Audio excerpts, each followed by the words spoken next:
It's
Sorry, so can you hear me? yeah, I can hear you. I'll mute later. Sam, he's one in church. Toshoku, Yeah. I'm thinking that if people are joining, we just encourage them to exercise patience for a while because that your guy now, since it's that 7:30, you'll be working with Abby. 7:30. Did you say him 7:30? The link he joined earlier was 7:30 now. I don't even know where this mistake is coming from. We'll just have to do something. It has happened. It has happened.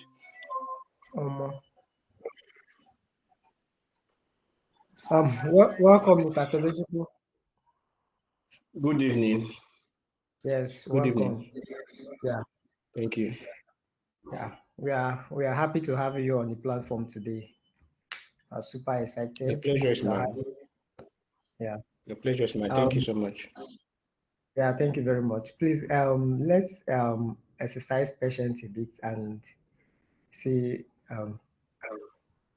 yeah, and wait for others to join. No problem. All right, thank you. You're welcome.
Good evening, everyone.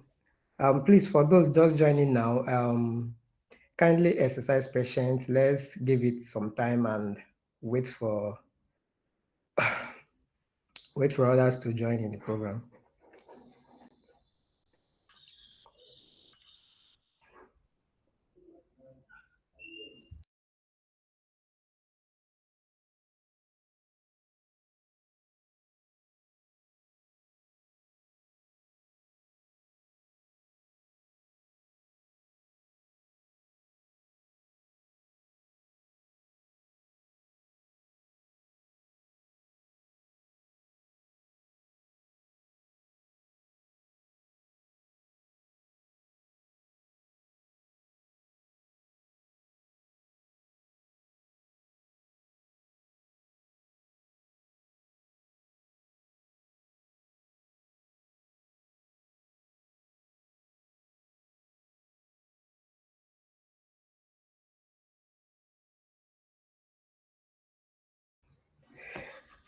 All right. Okay, please. We kick off in 7 minutes time. Please kindly exercise patience. Thanks for your understanding.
All right.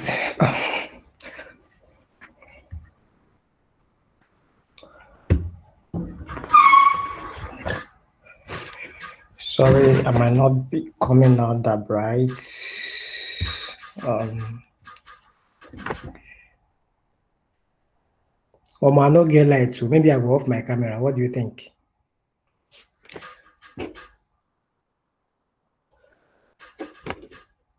It's okay. Yeah. Okay. Sorry for that. I'm actually battling with power here, so I might keep the camera off if it's not. Um, all right. Right in our midst, we have a very special person here, our very own Mr. Tobechuku, who is a HR specialist who specializes in recruitment and anything that involves recruitment. Yeah, he does it internationally and locally as well. So he's a very reputable person when it comes to HR. So he's right here in our midst to share with us from his experience so far as a HR specialist. And he will be covering some wonderful topic with us, which I think and I believe is very, very vital to every individual, regardless of the stack you operate on, be a Java developer, be a whatever stack you are into. But right here, we are NAIJA-JUGs. We are all Java developers. So I believe this very topic will be very vital to me, and I have my paper and pen ready to, to put in some documents as he speaks. So at this point, I would like to welcome Mr. Tobechuku to take the floor. Thank you, Mr. Tochuku, as my namesake as well. Good evening, everyone. Good evening, everyone. Yeah, good evening. They are all on mute. Yeah, good Good evening. evening. Good So, evening, Mr. Tobechuku. here, yeah, good evening. So, my name is Tobechuku Okeneka, and I'm a HR recruiter. So, I've actually been in the field for over 5 years now. I've been in the recruitment space, and I think one of the challenges I see, like every day, I think I receive multiple and countless applications, job applications, because like he mentioned, I function for multiple recruitment organizations, one in Nigeria here, one outside Nigeria in Asia. So on daily basis, I see about hundreds of job applications, and the truth is that most of these job applications, most don't even get read like past the first 10 seconds. If I am to speak as a recruiter, when we are reviewing job, there's something which is called like the skimming. I open an application or a CV, I just skim through the application. Now it actually takes about 10 seconds for a recruiter to just actually view or scan through your resume. And the truth is that what are we actually looking for? We're trying to look for if there is any significant or relevant information that happens to or that is in line with the job someone is applying for. For example, let's say I'm looking for probably an accountant, then I open somebody's CV. And remember, maybe I'm looking for an accountant with experience, and I open a CV, and all I'm seeing there is probably the person is an accountant by degree, the person that finished from the accountancy. But once I open the CV, what I'm seeing is them teaching, taught in this school, teaching, taught in this school, teaching, taught in this school. I'll skip past that CV for now. So just within 10 seconds, I've actually scanned through the CV to see at least, does this person even have any relevant experience to what I'm actually trying to fill? So for most recruiters, it takes about 10 to 12 seconds, at most 15. We just looked. So I think if I'm going to say, just this is just like the opening, the key thing for every applicant or for every job seeker is to try to get the reviewer to pause and actually read through the CV. You see, that pause is actually key. Like, but with time, I'm going to actually explain. I will share my screen to actually see if I can actually detailedly explain some things.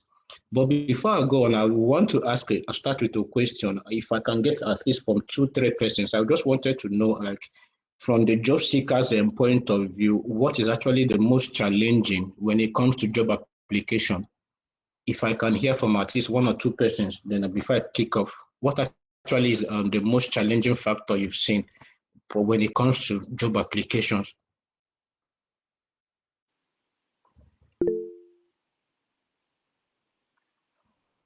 Okay, Mr. Victor, you can. Mr. Tochukwu, you can go ahead. Yes, from my own ends, experience when it comes to job application, I think there is a situation whereby you apply to multiple jobs, but then you never get even a return message, like they don't get back to you, that kind of thing. And you start, Okay, and okay, you start wondering why is it like that? At least they should have given you a response. okay, okay. That is one of it. Is any other question? Somebody was raising his or her hand. Okay, okay, Mr. Christopher, please, you can go ahead. Mr. Christopher, you can go ahead, please. You can go ahead, Mr. Christopher. You can go ahead, please. Can you hear me? Yeah, go ahead, Mr. Christopher. You can hear us. He's on mute. You should unmute. Mr. Christopher, please unmute if you're trying to say something. You can't hear you. Or any other person has it. I think I should just go on. I don't think I think probably Mr. Gideon, please, you can go ahead. Yeah, good evening, Toshiko. Good evening, everyone. For Hello, me, sir. Sorry, sir. Okay. okay, for me, Gideon, this is Gideon speaking. For me, challenges I have is I don't usually fit in to all the requirements. There may be out of 7 requirements listed in the job description. Maybe I might fill in, let's say 60%. So the remaining 40%, what do I do? How do I add to my CV, or that I'll be able to fill in before applying. So those are the gaps I see in Okay, my. okay, okay. Noted, please. Hello, sir. Can I speak now, sir? Yes, you can, please. Sorry, sir. To me, like this one is specifically to like Java developers, like any application related to Java developer. I think for Java, most of the requirements are like most of them are just like senior based. Like for example, to see like entry based level in Java development is very rare.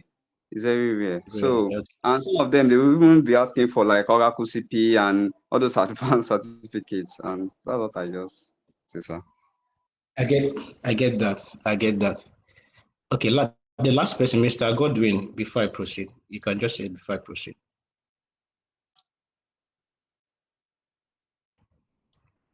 Okay. Good evening. Yes, I think the challenge some of us are having on job application is recruiters expecting us to the exact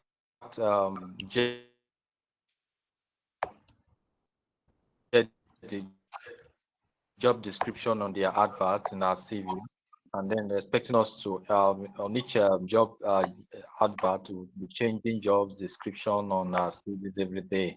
I think majorly that is one of the challenge some of us are having. Please rephrase the question again. Okay, my question is that most times recruiters want us to use the exact words or terms. Exactly. Okay, I get that now. I get that. Okay, okay, I get In that their now. JD, job description on the advert in our CV. Yeah, so that means that one will always edit CV so as to use so as not to be. I get that. I understand that. Can we all see the screen? I'm trying to share my screen. Can we see the screen? Yes, sir. Okay, okay, okay. Yes, okay. These are actually the three major things I actually wanted to talk about this night, due to the time factor. So I'm going to address the questions. I just wanted to get somebody is raising his hand. That's Mr. Olejide. Mr. Olejide, please can you still hold on to your question? Oh, okay, just briefly. Let's hear what you have to say. You can go ahead, please. No, sir. No, sir. I'm sorry, sir. I'm not actually asking the question. Let me help. Okay, okay, okay, okay. So there are three major things I actually wanted to cover this night, which are the key points we have here: how to properly apply for jobs and stand out, how to tailor your CV for any job so recruiters can actually read it, and the real insider tips from someone who sits on the hiring side. Okay, these are very key and vital information. So I'm still going to address to the questions. I just wanted to get those questions a period before I start my presentation. So firstly, I'm going to start with the first point, which is how to, give me a minute, please. Can we still see my screen? Can we still see my screen? Yes, sir. Yes, sir. Yeah, very well, very well. It's coming out. Okay. Okay, so I mean the point one now, how to properly apply for a job and actually stand out. So the first thing I have there is follow instructions, and this might sound so small, but you'd actually be surprised how many candidates fail at this simple step. Like it's just a very simple step, but a whole lot of candidates or job seekers actually miss it from here. And the truth is that when you actually don't follow instructions, then recruiters just tend to just filter those applications out. And when we talk about these instructions, then sometimes most jobs, it comes with a job description, and probably they will say apply through probably a certain way or a certain process, probably send the CV to so email and this. But most people don't actually read. They just, all they just do, they just probably, if it's on LinkedIn, they just click the easy apply, because on LinkedIn we have the easy apply. Most people probably, even at the easy apply, if you read through the job description, most of the times it's highlighted, okay, they say send the CV to this email as well. Some people just send the easy apply and they just they upload their CV, and that is it, and they've actually applied. So I think the first thing to do if you want to actually properly apply for a job is to read instruction. Know if there are any specific instructions that you are to follow. Then what I have next, they are like done shotgun applications. And what does this actually mean? It means I do get a lot of complaints for people. They say that they've applied for 100 jobs for the past 1 month, and they applied for 50 jobs for the past 1 month. Then when you take the time to start asking them, okay, these job openings or these job titles you've applied for, what jobs or what roles are, people just see jobs and they apply in the sense that because they're actually looking for something, the economy, just to make ends meet, they keep applying.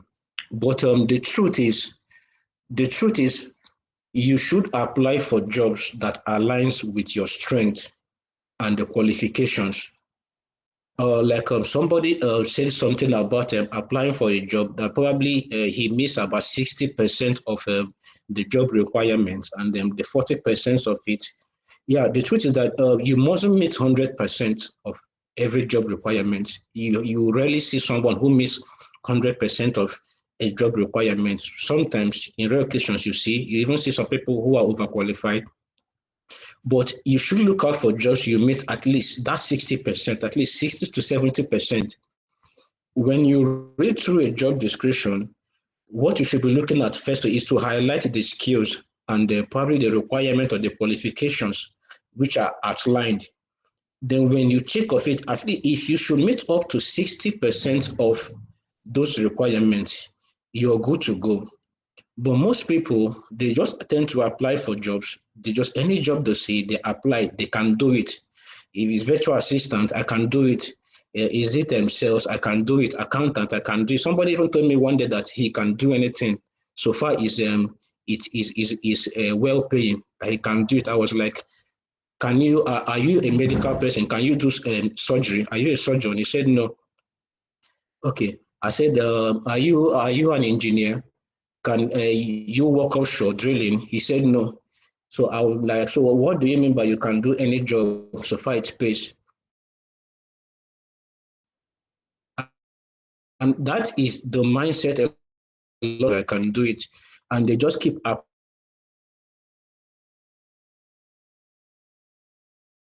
applying for jobs. You're looking for an accountant, somebody who has been on the engineering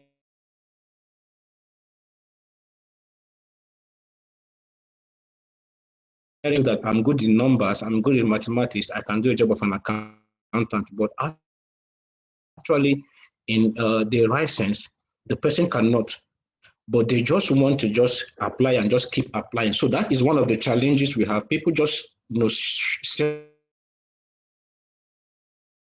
they just want to apply and get a job.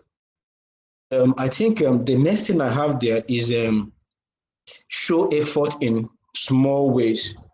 Now, what I mean by this showing effort in small ways,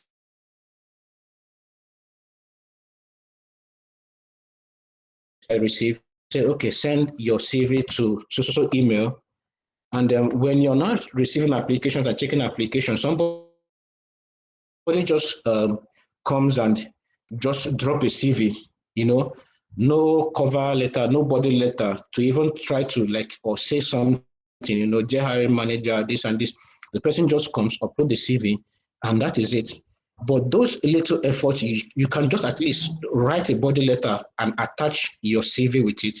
But a whole lot of people don't. I have seen a whole lot of applications. Somebody wants to apply for a job. Okay, so far the person can just write the subject. I'm applying for accountant position, and the person will just attach a CV and just drop a CV, and that's all. So those little things, you can at least, the body of the letter, you can try to pitch yourself and tell whoever is receiving it that why you're actually the best fit for this position, your experience, your qualifications. At least those little things can even get the person anticipating to want to even see more or looking.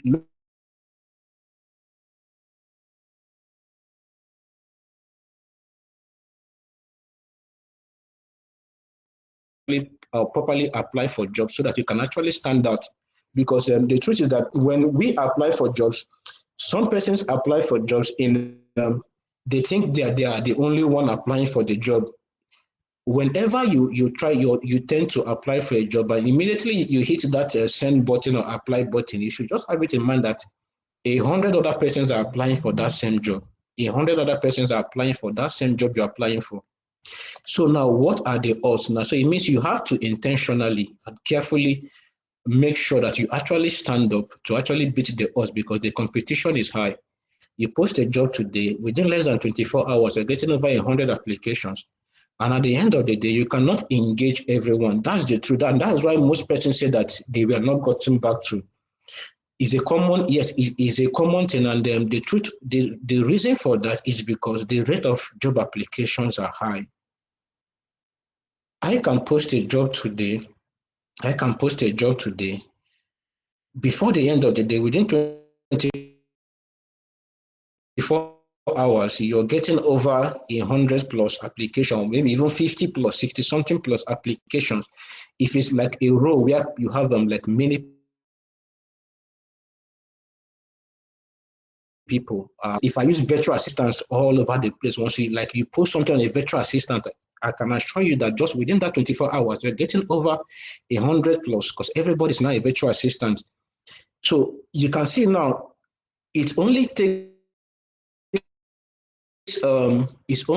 patience for the recruiter or the reviewer to respond to everyone, because even responding to everyone is actually time consuming. So, but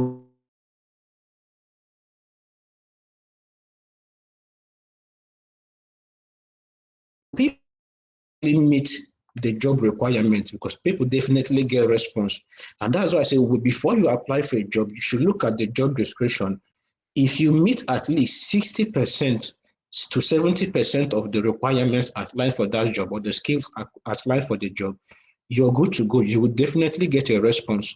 you will definitely get a response. But due to sometimes people apply out of context, where you open a CV, you're looking for like a particular to fill it like a particular role. You're opening the CV and you're seeing somebody like outside the context of like what the person's experience has no relation to what he or she is applying for. So most of the times you just tend to just ignore, you swipe to the next person and you start reviewing. So all those things counts. And the final one I have there is the professional online presence. This one is actually overlooked by most persons, but the truth is that for some sensitive roles, some executive roles, we recruiters tend to go look at the person's media pages, be it LinkedIn, be it Facebook. This we don't do this for actually not all roles. We actually do this, but for some executive roles, we tend to go scan through the person's online presence. Yeah, because if we are trying to push somebody in an executive position, it means that to some extent the person is the face of the company, especially job roles that presents you as the face of the company. So we tend to go look at the person's social media presence. We'll go to your LinkedIn, see your online presence on LinkedIn. We probably even take trace down to Facebook, check your presence.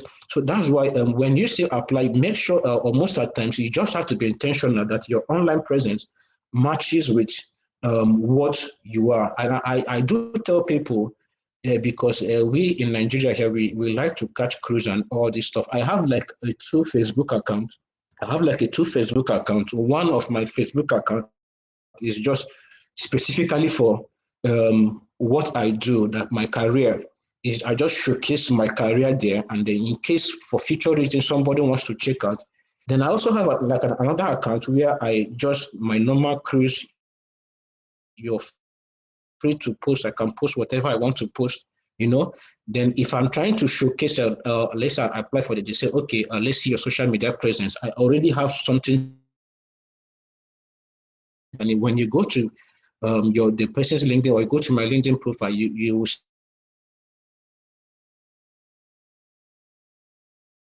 that yes, these are just like key points on how we can actually apply or properly apply for jobs to stand out from the numerous competitors we have. So, but before I proceed, I want to know if there's any question or any clarification I can actually make on this point before I go ahead to the next one.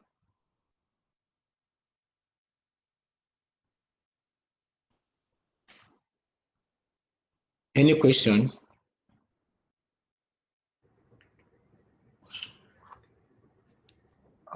Do anyone have question regarding what Mr. Tobechukwu has covered so far? Or I could just go ahead if there's no question.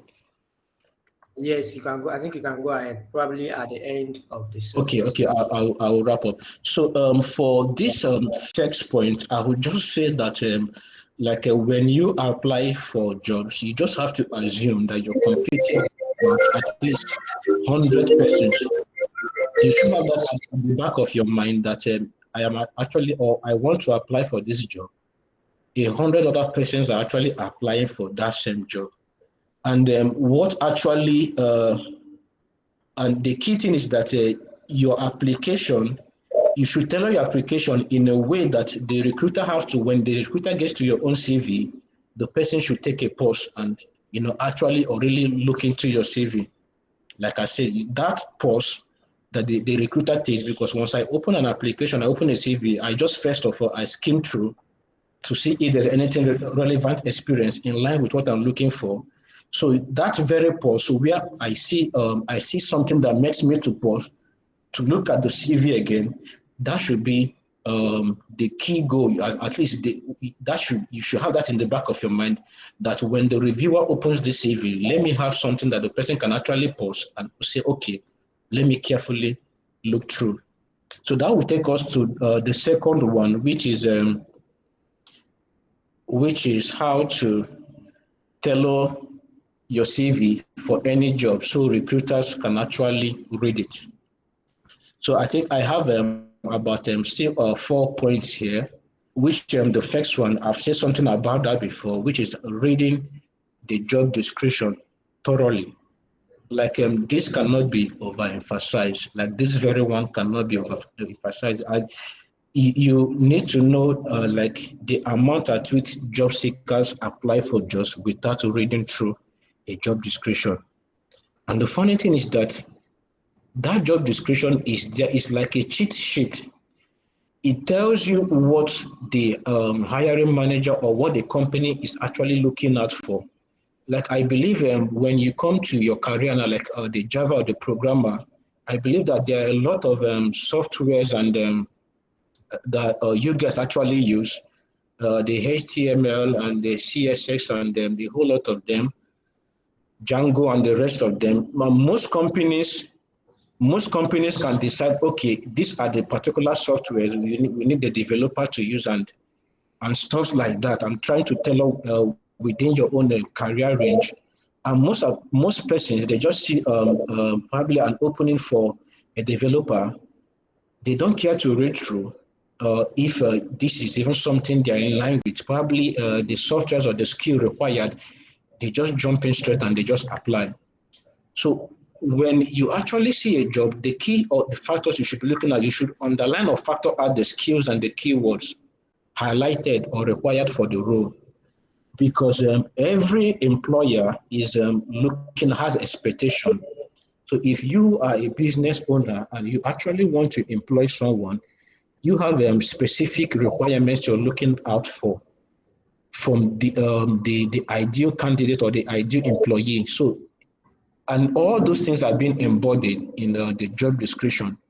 So when there is a job, there's a job description, you should be interested to underline or factor out the skills that are mentioned or the keywords highlighted or that are required for the role.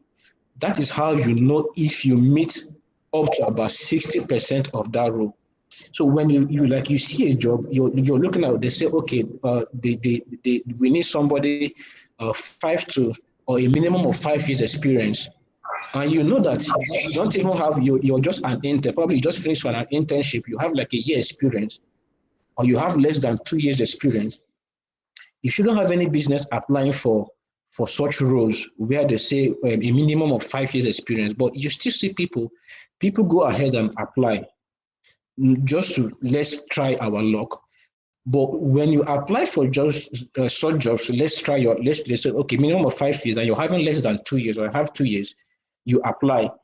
The problem is that most of them still apply and they're waiting and they're expecting like a positive feedback. You cannot actually get a positive feedback for such kind of role, because when it comes to the recruitment space, or if I even talk about like the third party recruitment body, which is the staffing organizations, these organizations have a reputation to keep.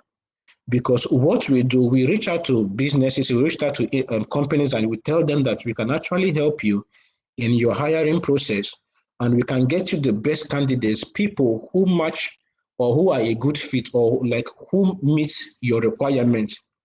So it's going to be incompetent of us when a client organization now gives us like a job opening and they tell us that we are looking for people who are at least who have a minimum of 4 years experience in this role. In such scenario now, when you have 2 years experience, we cannot forward you to that organization, because from our own end, we look incompetent, because these people have already told us we are looking for persons who have like a minimum of 4 years experience. So it means that we work strictly with those requirements that we've been given.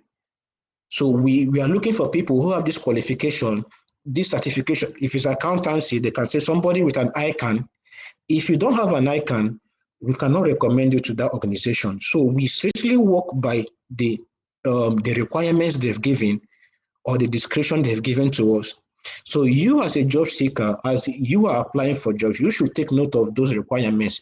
A job is looking for, we're looking for an accountant, someone with an ICANN. If you don't have an ICANN and you're applying for that job, you're really wasting your time. But there might be in rare occasions where probably you don't have an ICANN and you still apply and you're still called. Probably not, is because of probably experiences you've had that can probably outweigh that I can. So it actually happens. So most of the times you might not have like a specific requirement. Like, and I even said you might not even meet up 100%. Probably this person is a good accountant who have like a vast experience in the accounting field, but the problem now was that the person does not have an ICANN. So when we look at all those things, we weigh, okay, this person meet about 60% or 70% of all these job criteria, but this one major factor, he doesn't have an ICANN. Okay, we can decide to give the person a chance. So that is why you, the job seeker, should look at for these factors, these skills, keywords, and know, do I even at least meet up to 60% of what this person or what this company is looking for? If you meet up to at least 60 to 70%, then you're good to go. But when you know you don't meet up, you're actually wasting your effort applying, because you rarely get a feedback. Even if you get a feedback, it will be like a rejection. So the second one I have there is to mirror the language of the JD. The JD means the job description. Just like, for example, I have there, if the JD says customer escalation handling, you should change on your CV, try to mirror their language. Probably your CV had that your problem solving, this and this and that. If you know you truly qualify for a role, and as you're reading through those JD, you will notice some keywords and some factor words. Just before any judge, just make sure you try to at least give a bit of touch on your CV. Try to mirror the JD. The JD says, I'm looking for somebody with so number of years of experience. Probably you have that number of years of experience, but it's not reflecting on your CV. You work on your CV and try to make it reflect.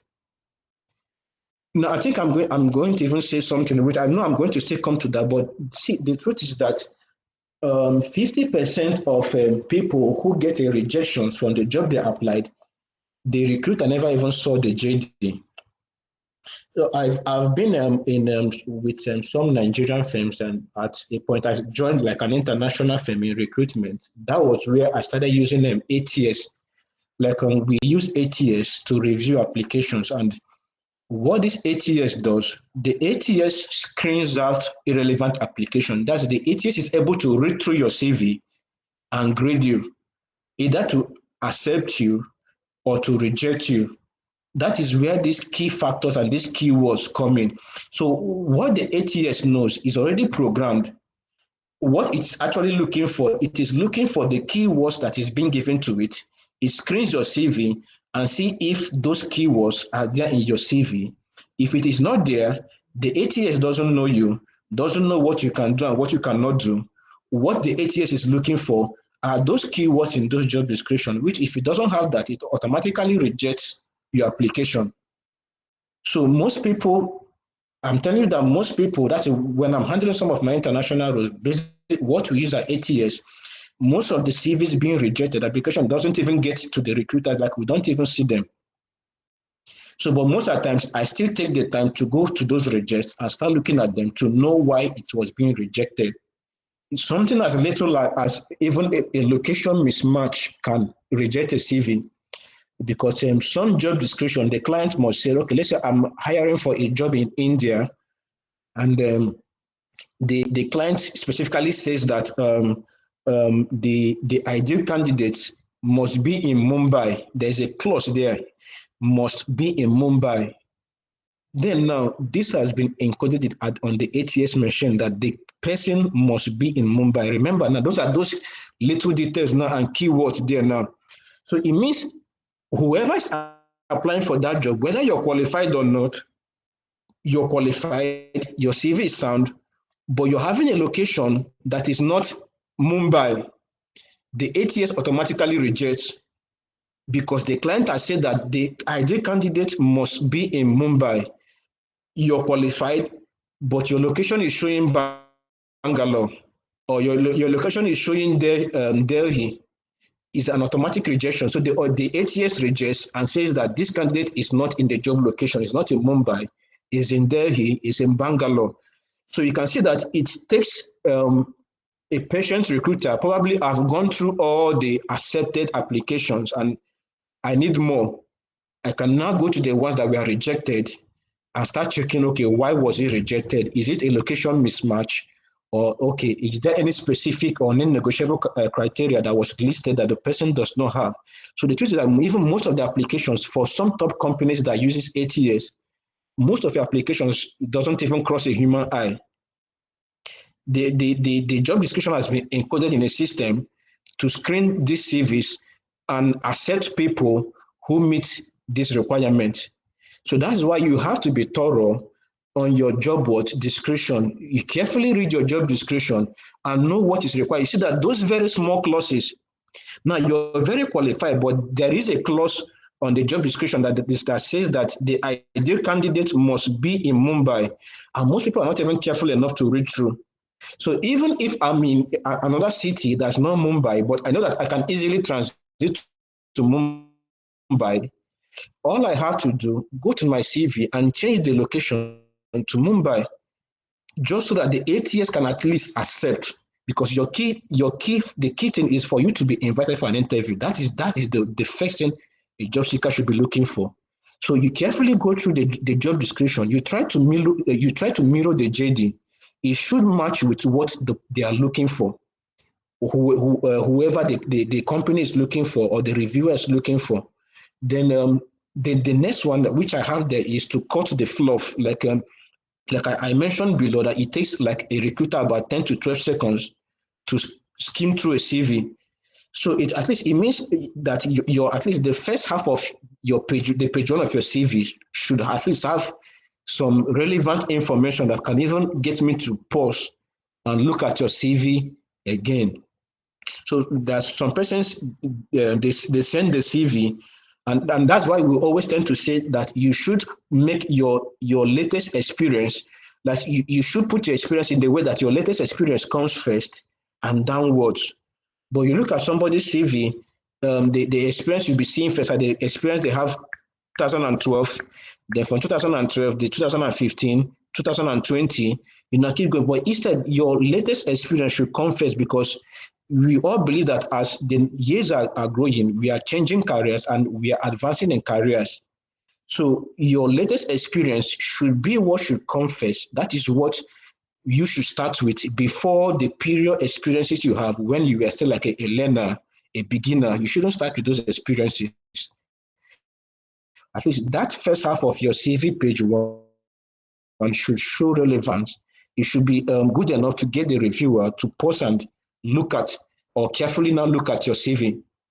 Now, I have the last one there, the achievement. That achievement is greater than the duties. Most of our CVs, when we highlight our job role, the job title, we now come down to like using the bullet points to outline our responsibilities in the firm and stuff like that. Then, but there's something we call matrix. That is instead of randomly putting, like the example I have there, I was responsible for handling clients. You can use metrics like, put like a figure, I resolved 95% of client escalations within 24 hours. This metrics, it helps the person pause and the person carefully reads, because I was responsible for handling clients is something very like everybody can are responsible for handling clients. So everybody has that, is very common and generic. So you should always make sure that you have like metrics on your bullets, like I resolved 95% of client escalation within 24 hours. I cut the company loss by 20%, those kind of things.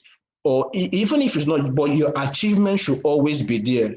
For each company you work for, there should be like 1 or 2 achievements that you should find out, okay, this was what I was able to achieve while in that company. So all these things are just tiny details you should actually add there. And now all these things, what do they actually do? All these things is just to differentiate you from the numerous competitors we have there.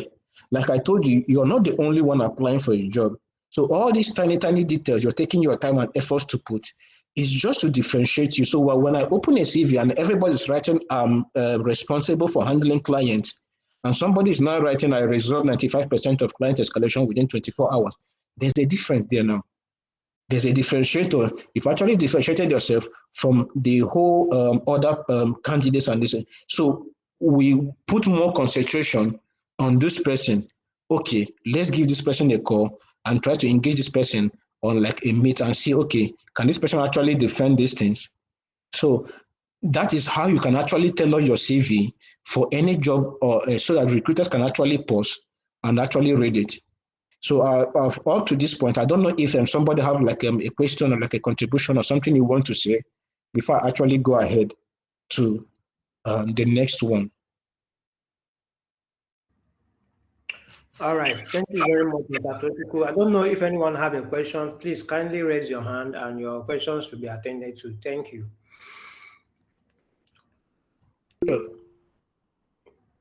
All right, go ahead. Okay, Mr. Godwin, can go ahead.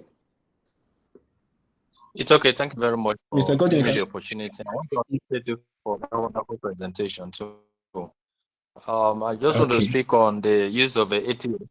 Over times, I've realized that why most of my applications were not given a feedback was the use of that software in screening CV, and that was because of using the exact words or terms as you have just explained.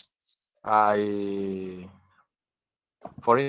instance, I applied for a job somewhere, and then I didn't get the feedback. Although I had a very good experience, and I at least almost 100%, I was 100% qualified for the role. I didn't get the feedback, not because I was not qualified, but because of the right words to use.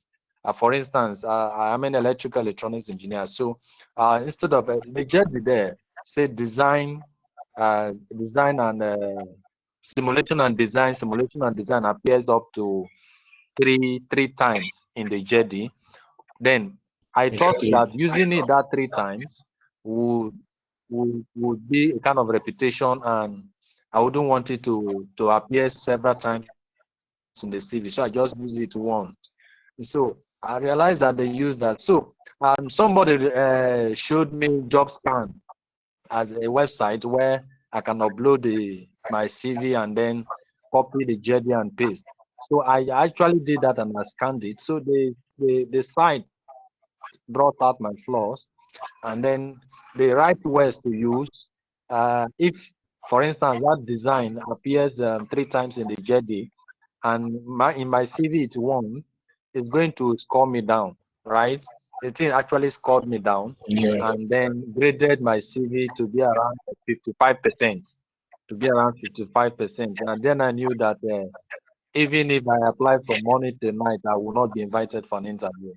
So most of these things that we have to thank God that we are bringing into our notice. That's my contribution to that.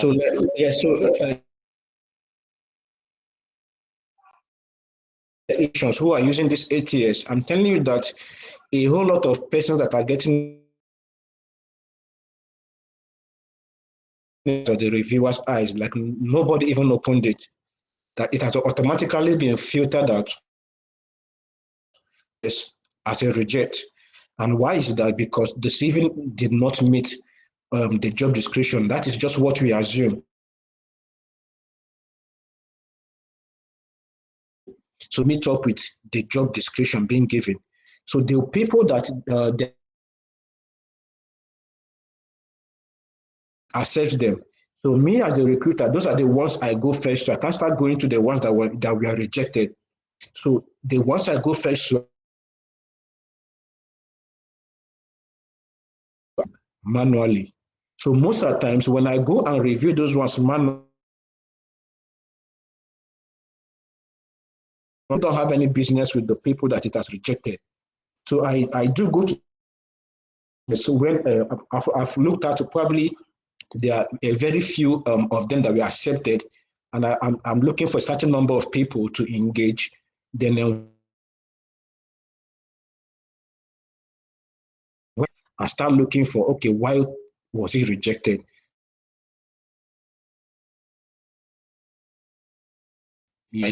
But do any mistake or error or information the person did not place, it was rejected. So that is just it. So I guess we are going to move forward to the next one, where we have now the real insider tips. So this is actually the what we on the other side see, or what happens with us. Someone wanted to say something. There's a background noise. I can hear background noise. Yeah, Mr. Jumoke, please can Jumoke, you? please, can you mute?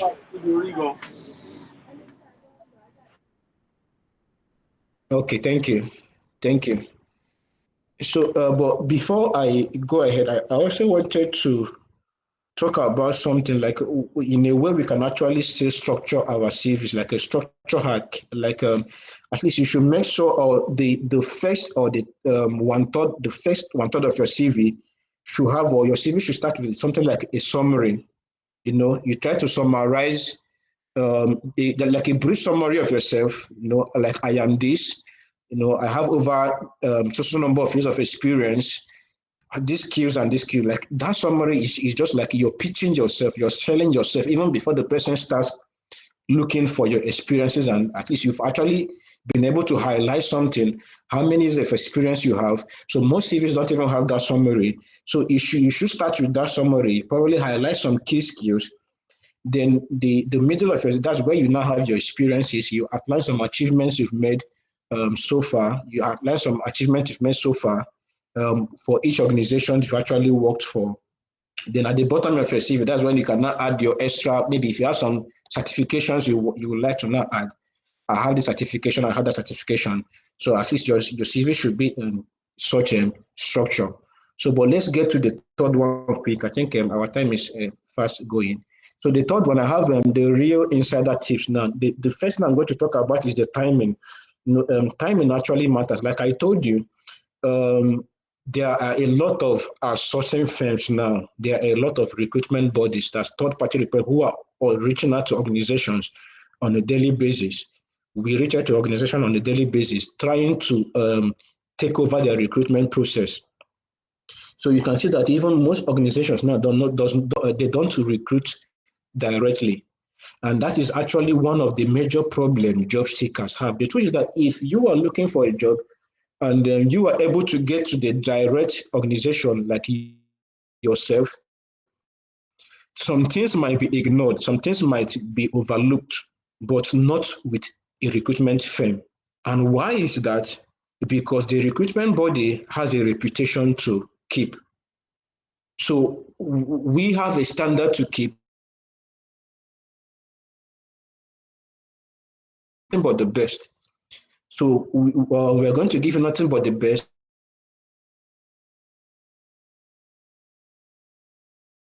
We tell them, and they say, okay, go ahead and recruit for us. So you can see that now that we've gotten those openings, we are not going to lose guard in any way or try to be sentimental about anything, trying to recommend somebody who does not fit into them, must be able to represent us well, because it's a slap on an outsourcing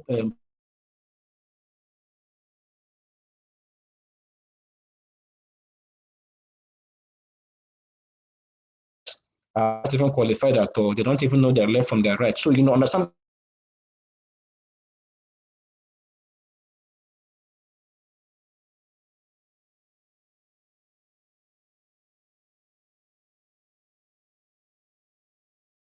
job seekers have this daily scrutinize. Yeah, who take their time to strictly scrutinize these applicants now, making sure that you meet these requirements before they actually now send you out to the hiring organizations. And when it comes to that, timing matters, because we, the third-party recruitment body or the outsourcing firm, we have competitors as well who are also reaching out to those organizations. So timing might be one of our selling factors. We can tell you that we deliver in 3 to 5 working days. We speed up your recruitment process and still get you the right people. So that's why whenever, like me, myself, I still do apply for jobs currently. So most of the times I see a job and I'm like, oh, I will do it later. I'll just save it I'll do it later. Then later we turn to 1 day, 2 days, 3 days before I even get ahead to now apply. So most of the times, from my own end now as a recruiter, time factors matters, because when you should apply for jobs within the 48 hours of posting, because we actually tend to beat or exceed the expectations of these client organizations. We want to be fast. We want to get these people fast and hand it over to them to beat other competitors. So most of the times when you're waiting for, you apply, you save the job and you apply later, you apply in 2 days time or 3 days time, when you sort yourself out, they've already shortlisted. Then when your application now comes in, it's going to now be pending a period to probably, because most of the times we can send candidates to an organization and they look at, but once they've done their internal interview process and they don't find what they're looking for in those persons, they can now say, okay, send another batch. So now the persons we received later than the first ones we sent out, we will now review those ones again and send that. But mostly before you apply in 2, 3 days, 4 days time, they've already shortlisted and have sent out names already. So you should add, when you see a job and you see that it is still fresh, a newly posted job, you should try at least and apply within 48 hours when the job is posted. You shouldn't procrastinate. I'm going to apply tomorrow. I'm going to apply next tomorrow. No, that kind of stuff.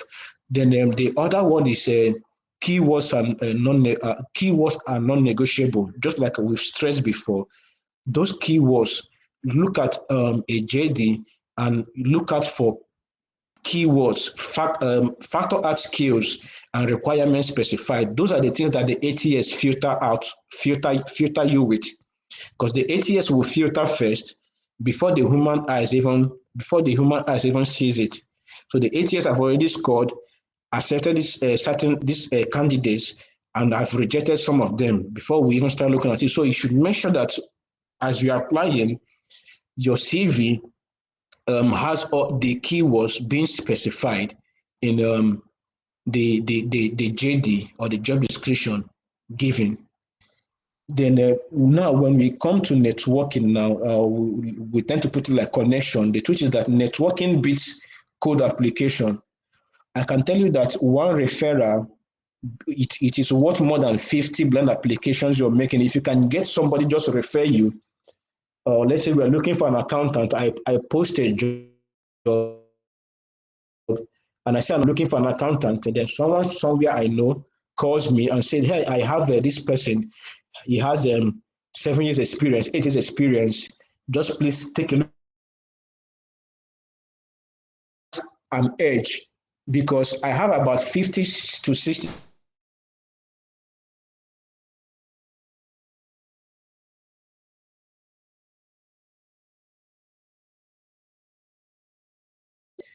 just going to go and have to check out that CV even before the other applications. And most of the times, body who is going to disappoint. So if at least for someone to say, I want to refer this person to some certain level, the person is qualified and a strong fit for that role.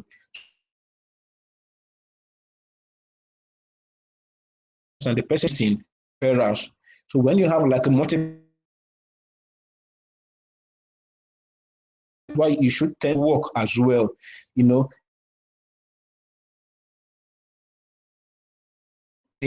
or whichever social media platform. When you, even if it doesn't align to you, might have somebody, a family member, a friend, you can, okay, I actually have this person, I can share the person's CV. So referral networking matters when it comes to job seeking. Networking matters. It beats your code, the code application you just make and just send generic CV. Networking matters.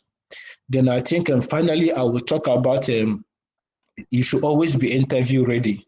Like just be interview ready, because like I told you, the recruitment organizations, they tend to call you like unexpectedly once they see something, once they find you like a strong fit to what they're looking for, they call you at any time. I've experienced occasions where somebody can even apply for a job now. I call the person immediately because the person meets or exceeds whatever it is I'm looking for. You call the person will not tell you that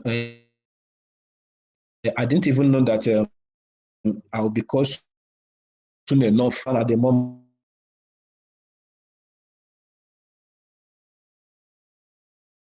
I went this, I'm going to be back at this moment to work on your safety. Know that you can be called upon at any or by a physical meet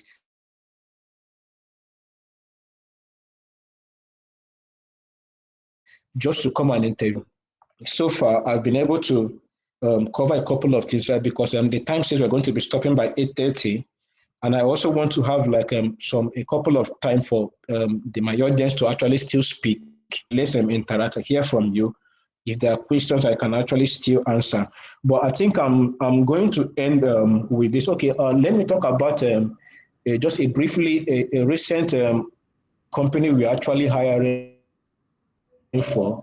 Lately, we're hiring for a quick service restaurant in Lagos, Lekki, Lagos. They needed a brand manager. So they wanted a brand manager. Then we posted, we got a couple of applications, and then applications we were able to pick out about 18 persons, which we shortlisted. They just still that same to meet with one person out of the 8, which is even they just picked out one person they wanted to look at.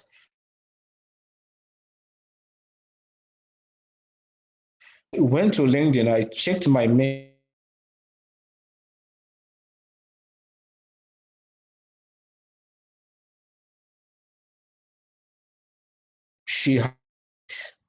I had social experience. I've worked for this place and I've worked for that place.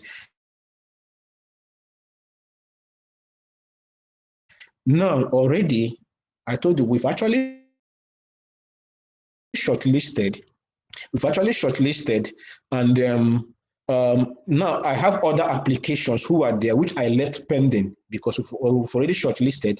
So some other applications are still coming for the same role, but I just left them pending. But this person reached out directly. Now, what I had to now do, I had to go look out for her application, and I checked, and she actually was very qualified for the role. Like she meets everything. So I told you the company actually sent a mail. They said that they wanted to see just the person that they specified they wanted to see, one out of the 8 person that was sent. So in me responding to their mail I was now like, okay, we are going to send an invite to this person for so day to schedule them, but kindly find attached this CV as well to know if we can include this person. That was that lady that reached out now. Remember, there were all other applications there which I've led because I've already shortlisted. These applications came in, including hers, but she reached out directly now that she has have this social experience. She has worked for social place, which caught my attention. I had to go and check, and then yes, she actually fits the role. Now I now had to now recommend replying to the company's email. I said, okay, we're going to get this person ready for like a physical meet with you, but kindly find attached this person's CV already. She is very qualified for this role. And you know that funny enough, remember I told you we sent out 8 names, they picked out only one person. Now, getting the response to the email again and looking at that lady's CV, they said include her on the interview. So do you see that how that lady have actually bypassed even all other applications that were there before her, and even the fact that the role was now pending just for that particular message she sent, pitching herself. So that is why it's always necessary, even when you apply for a job, you don't stop there. There are a lot of ways you can actually trace if it's LinkedIn or see who you can actually reach out to or somebody you can reach out to in the organization, try to see who actually posted the job or this is the organization hiring. Is there anyone, an insider, when you go to their platform, you can actually message, just to like sell yourself. I actually did apply for this job. I perfectly fit this and this and that. It actually helps. And I think I'm going to end with saying that the hiring process is not about luck like many would look at it. It's really not about luck, but it's just about strategy. And once you know what happens on the inside, you can actually position yourself as a candidate that can't be ignored. That's just the truth. You need to know what happens on the inside, just like the things I've actually outlined, the ATS, filtering the CV, the time factor, the referral, and the whole rest of them. When you actually know what happens on the inside, you position yourself in a way that you cannot be ignored. Thank you. Can actually accept questions or address. Thank you so much. Thank you so much. Mr. Tochukwu, I really truly appreciate this time with you. So, you're welcome. Hello. You're welcome. A couple of persons asked some questions. I think I was able to address two of the questions and during my presentation. React the question now. Yeah, please. Anyone have a question? Please. Is a lady's name I'm taking? Can you hear me? Yeah. Yes, you can go ahead. Please go ahead with your questions. Hello, do anyone have a question? Please go ahead, Mr. Tobechukwu. Or any contribution or something you might want to add, you're free to say something. Okay, if no one has Mr. Victor, I think you can carry on from here. Yeah. Personally, I have a question. Okay.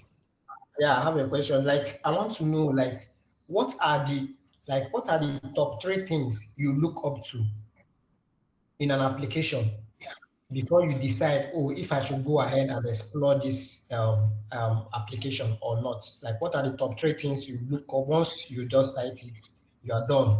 You are either going or you are dropping. Okay. I would say that the top 3 things I actually look out for, like I told you, we do what we just skim through the CV. So what I'm looking at for first is someone who has them like a period experience, relevance, that if it is a role that requires that the person has like about 4 years, 5 years experience in the role. So I'm looking at for somebody who has like a period experience. So it means that if I'm hiring for, let's say, an accountant, once I open the CV, I just want to see that this person has worked as an accountant, at least like a couple of organizations. That's one. That's the relevance now that you are in line with what you're applying for. Is that you're not like a teacher who probably you have a degree in accountant and you're applying. So I'm looking out for relevance that yes, this person is in line with what I'm looking for. He has worked as an accountant. That is one. Then second thing I'm actually looking for out for now in your CV are those keywords. Like when I tell you, when we engage with these client organizations, they give us specifics. They're telling us that, okay, we want somebody with a minimum of 4 years experience. So it means once I see that you're in line with what I'm looking for, you're an accountant, the next thing I start looking for now is, do you meet up with the level of experience the client organization is looking at for? So does this person have up to like a minimum of 4 years experience, at least the minimum of that 4 years? Or do you have like a year experience, or do you have like a 2 years experience? So one, the job title, I want to know if the person is an accountant. Secondly, does the person meet up with the number of experience being specified? Then I will now say, thirdly, any probably specifics that the client has given, just like I use as an example, an ICANN. If it's in engineering, they might say somebody that has like a current and like a current certified person, or that has a NAIJA-JUG. Most engineers might not be current certified, or they don't have this NAIJA-JUG certificate. It doesn't mean that they are not qualified for the role. So for somebody not being current certified, or an accountant not having an ICANN, doesn't mean that the person is not qualified as an accountant. It's just that this is what the client is looking for. So I'm only looking at for that early stage, I'm only looking out for what the client is looking out for. So if the client is saying, I'm looking for someone who is current satisfied, that's what I'm looking out for. So it varies. First of all, I want to know that this person has a relevant experience to the role I'm looking out for. Secondly, does the person meet the number of years experience, that if it's a role that with experience, does the person meet that up? Now, thirdly, I'm looking out for these specific mentions that probably the client organization has listed. I'm actually still looking out for those. So those are the three major things: the relevance, the years of experience, and some keywords now, or some specific mentions that the client has highlighted. So that is it. I hope it answers your question. I hope that answers it, Mr. Victor. Yes, very well, very well. Even though I still have one more question, but let's take the other person. Go Okay, ahead. Mr. Boy, you can go on. Go ahead, please.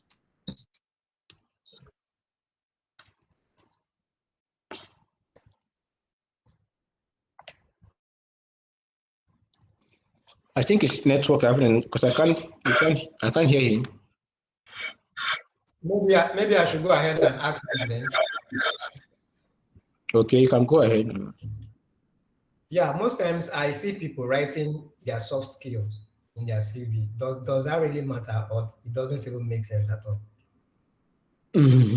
Yeah, I wouldn't say it doesn't matter, but I think that is the list of the things we are looking out for. Because I told you, even no matter how good your soft skills are, if you don't meet Okay, may I the have a particular question thing to ask? the Maybe it's client not is a looking for, those are soft skills will not count.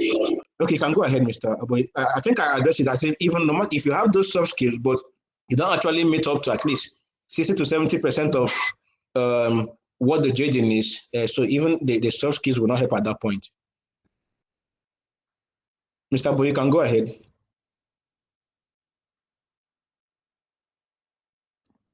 Mr. Aboy, you can go ahead.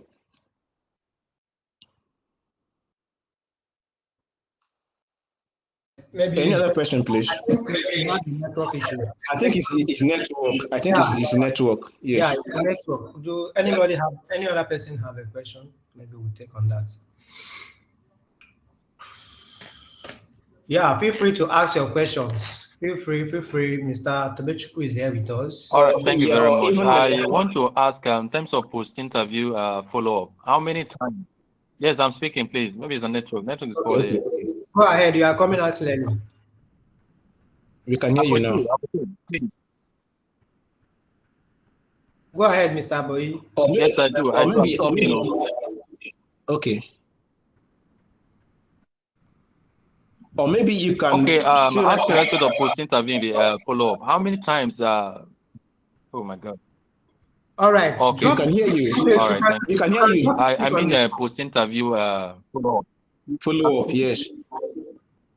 Post-interview follow-up. How many times is one supposed to follow up? Okay. Okay, let me see. I won't say that there is any number of times you have to follow up, but you just have to strategically follow up in a way that shows that you're actually not desperate for the role, or the person does not feel disturbed. So it's a very common thing to always check back. Like I always said, even when you apply, even before the interview, you can still follow up. After the interview, you can still follow up. You can drop a mail. You're trying to follow up on the interview. If someone has been picked, if it's the role is still open, or have the decision been made. Most of the times, I personally I do respond. Most people will apply for jobs, and after the interview, let's say a job of let's say about 8 persons interview, and truthful, and they picked one person. Truthfully, most of the times, even I myself, I fall under that category too. The rest of them, like the 7 of them, they want the recruiter or the HR to always reach out to them and tell them, okay, that someone has been picked, the role is no longer available. Most of the times we don't. That's just the truth. That and most people not take it as being ghosted after an interview. So when you go to interview ground, you see a couple of persons there. You see about 6, 7 persons there. Sometimes even see up to that 10 persons there. And at the end of the day, 1 or 2 persons is being taken. So most of the times when you follow up, the HR cannot just tell, okay, somebody has actually been taken for the course of interview. It eases your mind. You know that, okay, let's look out for the next opportunity and jump up. But most of the times when some candidates doesn't reach out, I myself, sometimes I reach out to the other candidates and I tell them that somebody has been picked. That's if I'm in close communication with them, I do, but even at times I do not. I wouldn't lie that I reach out to everyone. I do not. Probably let's say out of the 8 candidates after the interview, one person has been picked. I don't go out reaching out to the 7 of them, telling them that, but maybe 1 or 2 persons, I can tell them, okay, somebody has actually been taken. Sometimes people even reach back for feedback, and I tell them, okay, somebody has been picked for the role. So there's no number of times you can actually reach back. If the person or the HR has not told you that the role has been filled, somebody has been taken, because most of the time, some organizations, their recruitment process takes time. It can take about 2 weeks, even up to like a month. So you can reach out like a couple of times. If you reach out today and then you get a response that, okay, it's still on process, that the board has not made their decision yet, next week you can still, reach out again. You're trying to follow up to know, is there any new development, any update? It doesn't matter. So, but until at least you get like a definite response, okay, we've actually taken someone for the role, or it is still pending, or it's no longer effective for now, then once you've gotten something tangible, then you can now move on. But there's no number of times you can't say you should check out 2 or 3 times, but don't do it in a way that shows that you're desperate. You just strategically just reach out to check out. I believe that answers your question.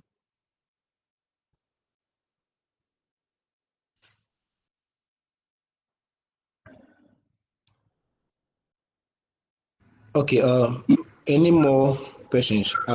Because I think our time is almost up. Yes, the time is clicking, is ticking, and do we have more questions in the house? Okay, Gloria is there. Go ahead, Gloria. Go ahead, Gloria. Hello, good evening, Mr. Tobichuku. Good evening. Thank Good you very evening. much for You're welcome. thank you very much for an awesome section like this. I wanted to ask, so you talked about the ATS screening of CV. So is there a way we can actually make our CV to be competent? So like, well, let's say a structure, or because most persons when they want to draft out the CV, some persons also use some CV software, for instance, like Flow CV to draft out the CV and all of that. And at the end of the day, after the effort and everything, when you try to test the ATS friendly standard, it will still tell you that it's 60%. It's not up to like 80% and all of that. So is there a way that a CV can be structured? So when you know that, oh, we want to use this period to structure your CV for applications, you know that, oh, this one would meet like 90% of this ATS friendly standard thing. Thank you. Okay, yeah, I wouldn't say that there's any particular way you should structure your CV. Your CVs can be structured in any format, in a whole lot of formats, and it will still be valid. But what the ATS actually reads is the ATS works with a JD or the job description being encoded to it. Because if I am looking for, let's say we are hiring for a company, I always use that, let's say the accounting position or an engineering position, they give us a JD and what possibilities they are looking out for in the ideal candidate. Number of years of experience, maybe educational degree, location, maybe any specific certifications or so. So those or those highlights is what is now being encoded to. So when you apply, this application comes in. Now the ATS is reading through the CV. Like I told you, it's not about the format. It just wants to pick out those keywords. So if the job has that the person must have a minimum of 4 years experience, this ATS is screening out or filtering out CVs that their experience doesn't meet up to that 4 years experience. So, and now you in person, quite all right, you might have even more than that 4 years experience, but just due to the fact that you did not update your CV. So the CV you sent was an old CV, not an updated one. The ATS has screened your CV and noticed that you were an accountant for 2 years. You had other roles, but in your accounting profession, you've just been an accountant for 2 years. It's not up to 4 years. The ATS has screened out this person that this person does not meet the 4 years minimum experience required. Now, not only that, those other keywords or particular skills or mentions, probably we are looking for someone who can actually make a particular software. Now, all you have to do, if you know about this software, even if you're not 100% like perfect in the use of the software, but you know about the software, you have a little knowledge of the software, still make sure that that software reflects on your CV. So those are those keywords now you should be looking out for. They mention the software, somebody with the knowledge of this software is a preferable. Highlight, mirror that software, put it inside your CV. So that when that ATS is reading, like remember I told that the ATS is reading through the job description being given to it. Now that ATS is seeing a particular software, let's say Sage 50 or QuickBook. The ATS sees that in the job description, and the ATS is seeing QuickBook in your CV. You can see that it's making sense now. It highlights out that this person, yes, is qualified for this role. Why? Because it is saying QuickBook in a job description. We're looking for somebody who can use QuickBook, and in your application, you've mentioned that you can use QuickBook. We're looking for somebody with a minimum of 4 years of experience.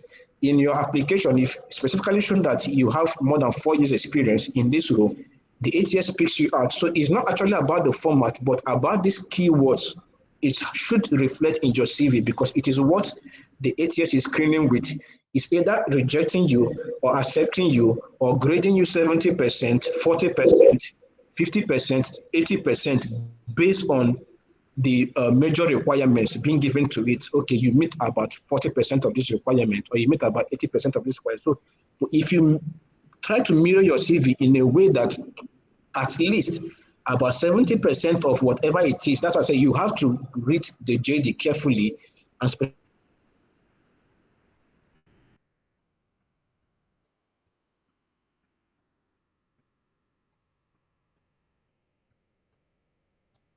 underline. You just make sure that you take all those things and make sure that it's in your CV, so that when the ATS reads that, it picks up all those things and it grades you high. So for somebody, it can still grade somebody as an accept, but it might put the person at like about 50%, 60%, because there are still some items missing. You cannot just select like a perfect 100%. Yes, but due to when you have a greater number of these specific mentions and these specific requirements, it grades you higher. The more of those requirements you have on your CV, the higher you rate. So those are the keywords are the main thing, not actually the structure, the format of the CV. I don't know if that actually answers your question. That does, right? All right. Thank you very much, Mr. Tobechuku. Honestly, it's been an awesome section. Honestly, I've learned a lot in these very sections. I've mentioned a lot of things, a lot of expositions, a lot of corrections, mistakes, and everything that we do in the CV. Honestly, I really appreciate this time, appreciate your efforts. And one more thing, in a second, can you give me this in a second? What do you have to say to a junior Java developer? What do you want to advise them to start doing now in order to land their first job as a junior developer? A quick one. Thank you very much.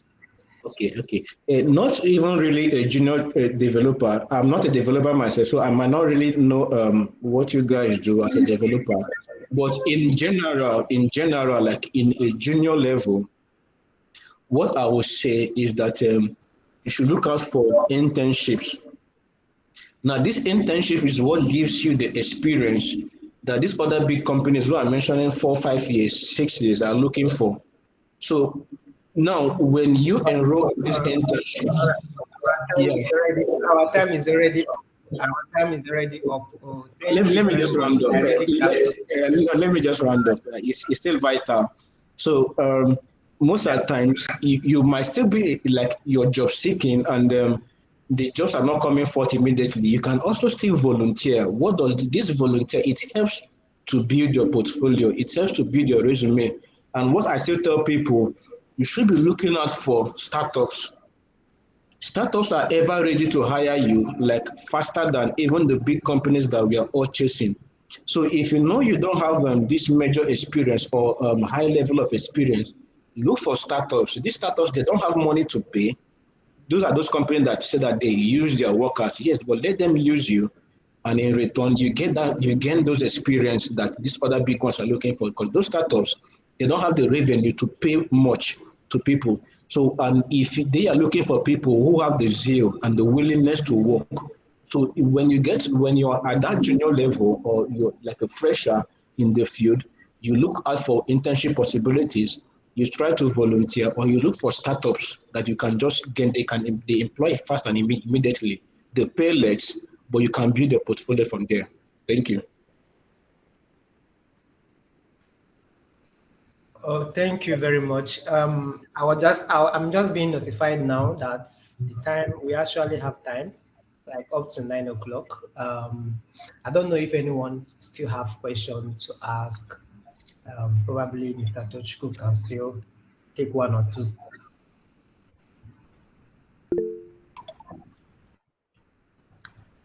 Okay, Mr. Price, you can go ahead. All right. All right.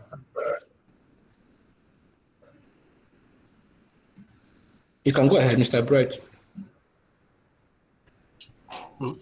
Mr. Bright, go ahead. The Hello, floor is good open. evening, everyone. Okay. Good evening. Good Thank you, evening. sir. Look, can you hear me? I can hear you. I can hear you. Very well, very Yeah, well. thank you very much. Yeah, thank you very much. So I have a quick, question which has really affected me for a very long time.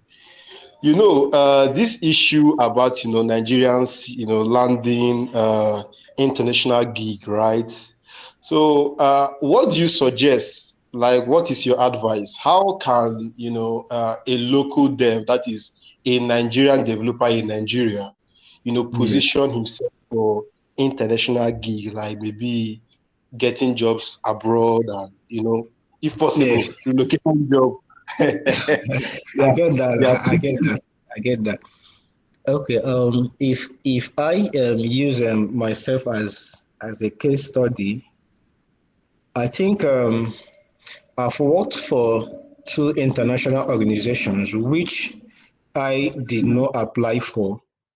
They reached out on their own. So the first organization I worked for was still in Philippines.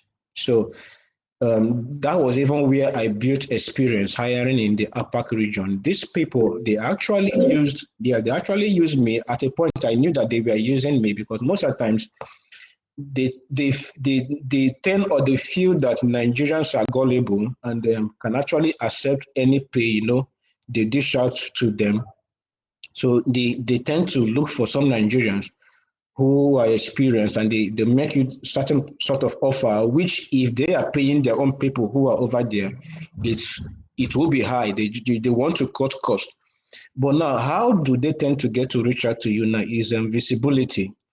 So I tend to say, even as you are a job seeker looking out for a job, you can start building a brand, like, or try, since you are like a developer, have you actually developed any software that can actually solve like a problem? You put it out there that you actually did this. Once you're just showcasing yourself online, people are seeing, people are watching. You might not be getting the comments, you might not be getting the likes, but people are definitely noticing. So if you are consistent and you one day somebody who um who needs like the things you're dishing out or the problem you're solving meets their pain point, they will definitely reach out to you. And still on that, you can still see their job openings and you still apply. But I still tell you, like which I myself still do in some particular job um, positions, they tend to still go and look at your social media presence. So you as a developer now, probably you apply, a lot of developers are applying as the way you're applying. And okay, now they go and look at those people and they see this certain person now. He has actually developed this, developed that, and is showcasing something online, trying to solve a problem, trying to do this. And they come to yours and they look at yours, you've done nothing, you know, you're just I'm seeking for job.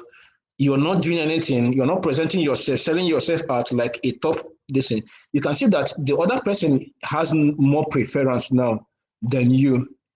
So even as we are looking out for jobs, and you can start small in whatever field you are, even if it's like just giving out consultation tips, since you know what you're competent enough in your field, consultational tips like posts that teaches and trainings, will just be dishing out something. It gives you visibility so that when this opportunity comes and okay, they even check out what this person has been doing so far, they'll see that you've actually done one or two things. You've developed this, you've developed that, and you see, it strengthens your point, it strengthens you like against other persons who are actually still vying for that same position, and it gives you an edge and a better opportunity. So I'll just say you can start up with growing like a small brand, put your assets out there, do this, I developed that. I'm trying to solve this problem. Here together, just sell yourself, just be visible. That's what I can say. You would definitely land one.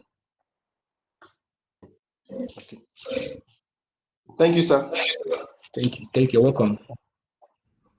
Thank you very much, Mr. Toshiko. I think someone else have a question. Mr. Trina, you can go ahead. Miss Trina, you can go ahead.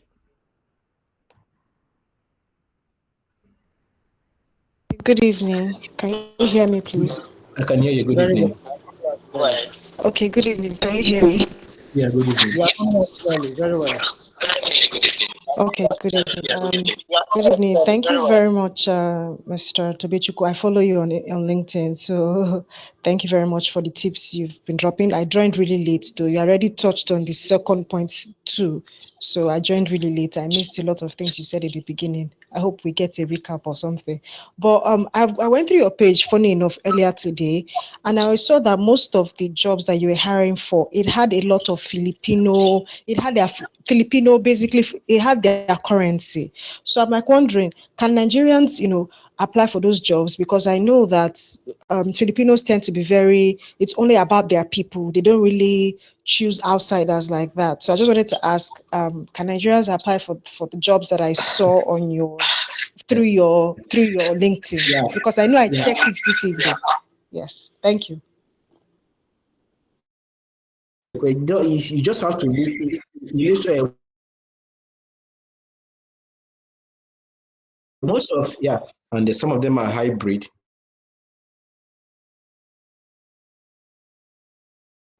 That's why I actually have most of their roles. I cover Malaysia,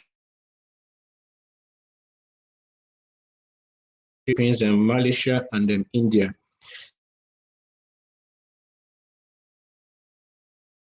From here, most of the times, yes, remote. So, but most so it requires someone who is actually there. So it's not about they tend to put prioritize on Filipinos that these people. But sometimes if you have the experience and you are there, you can still apply and we can still push you forward. I think she's having an Trina. I think she left. She was having a network challenge. Yeah, Is probably. He's yeah, back now. yeah. Yeah. Did you hear my response? I think you left for a while. Yes, my network was very bad, so I did not hear anything you've said at all because my network was immediately I finished my question, my network got very bad. I couldn't hear you. Please, can you recap? Oh, Thank you. Okay, so I can actually recap. So like I said, the Filipinos, yes, they place priority. The Philippines, they place priority on Filipinos, which I myself I know. I don't know how you actually observe that. Yeah, but most of their roles they'll tell you that they're looking for Filipinos. So even other people from other countries who are still white, but they still place preference on Filipinos. But if it's for remote roles, you can apply.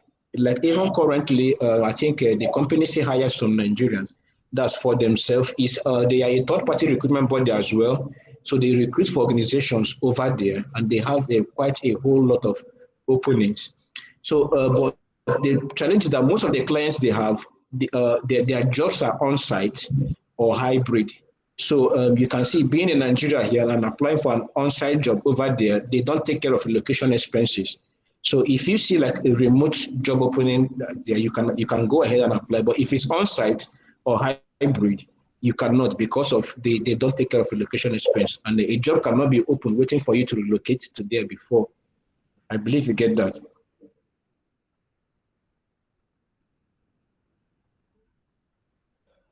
Okay, thank you. all right. Miss Trina, you asked something. Hello, am I coming out? Is my voice coming out, please? Yes, yes, it is. All right. She asked. She was saying she joined late, a bit late, and maybe she missed some part of the sections. That's not a problem. This section is actually recorded, and we are forwarding it live to our YouTube channel. So the link of the channel, the link of the video will be forwarded to Mr. Tobechukwu. Mr. Tobechukwu can then share across his LinkedIn followers. So I think you can still get the video of this section.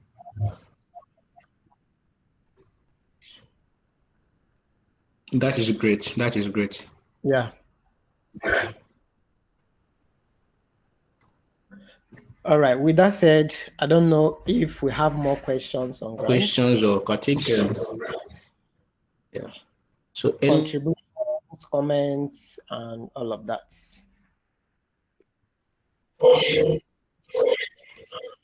So I think I will still share my my LinkedIn profile with you. You can still share. I'm always active on LinkedIn, and you can always just still reach out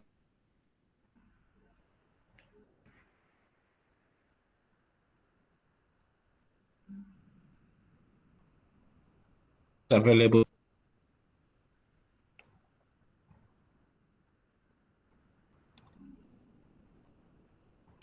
Oh, Mr. Tobechukwu, it seems your network is breaking. Hello, can you hear me, Mr. Tobechukwu? I can hear you now. Yes. All right, all right. You were actually saying something before your network broke up. Okay, I didn't realize that my network was low. So I said I'm very active on LinkedIn. I can share. I will say okay. I think I'll share my LinkedIn profile with you. You can still share. People can still connect with me there. Subsequently, if you have any question or something you try to seek a clarity on, I'm always available to assist. You can. I'm always a DM away. I tend to respond to all my messages, and you can always still reach out whenever. I'm happy to assist. All right. Thank you very much, Mr. Tobechukwu. Does any other person have something to say or something, a question to ask in regards to this section and what we have discussed so far?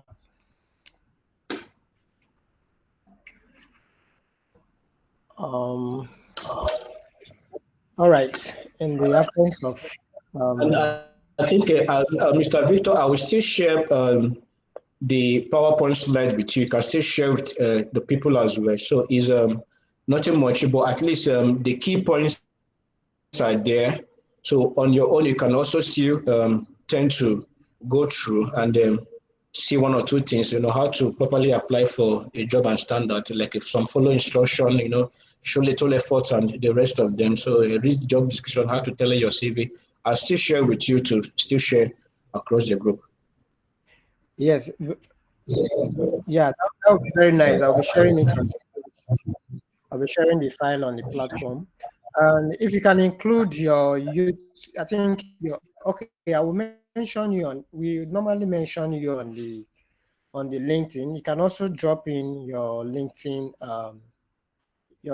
My profile, yes, ID my so profile we link. can be able to. I'll drop my profile link as well. Yes, I'll do that. Yeah, so that you can easily follow up. All right. Thank you very much for this wonderful program. Thank you for your time,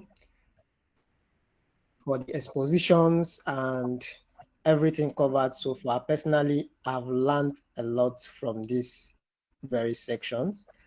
I don't know of others, and I believe they are all packed with information right now. So thank you very much, Mr. Tobeshuku, my namesake. I really Thank you. So appreciate I that. I appreciate. really It's appreciate my pleasure. that. It's Yeah, my pleasure. Thank you everyone for the it's time. yeah, thank you, everyone.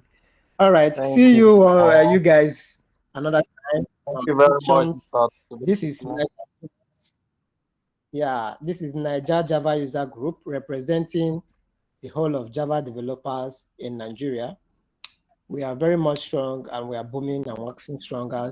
Please do follow up with us. You can follow us on LinkedIn. We are on X. We are on YouTube as well. So we'll be sharing out these links and make sure you are actively following. Thank you very much, you all, for this wonderful program. Thank you, Mr. Tobeshuku.